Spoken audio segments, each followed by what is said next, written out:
Great. So I'll start off with the first question, which is, are women paid less? Yes. So again, with most things in the law, it depends. And obviously not all workplaces pay women less. So this is not an across the board thing. But there are certain markers and certain events in a woman's life that can cause over time them to be paid less. And I should also say there are actually hard statistics on this. So there's, I believe, census data, but other pay scale data that actually supports this, that I think nowadays, I think women are paid, I want to say 80 cents to the man's dollar. Don't quote me on that, but it used to be 75 and I think it's gone up a bit. But there's, so what I'm saying is just my own observations from what I've seen in my cases and from talking to other women and talking to other lawyers and seeing actual pay records and seeing a lot of them and being able to compare them with what men are making at the same company.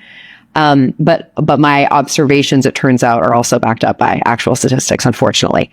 So I think, sometimes it can be women who take time off to have children, right? And if there's a big lapse, whether it's some women decide to take a lot longer than they're entitled to, if they take a full year, for example, or even less than that, what we see statistically is that can put a bit of a bump in their career trajectory, unfortunately. And if they're not working for a place that really honors and values working mothers, then that can have a spillover effect to when they return to work, which means they aren't able to work the same hours, or if they aren't in a workplace that has flexibility, then that can really impact the shifts they're allowed to take and their upward mobility.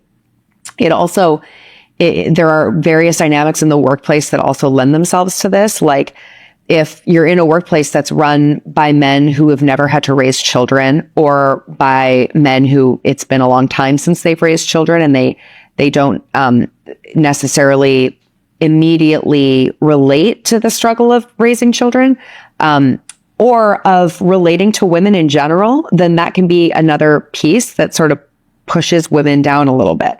So it's not so much that it's a workplace that is intent on paying women less. It's that there's these various, like we call them systemic things, right? That like all kind of work against women in the workplace.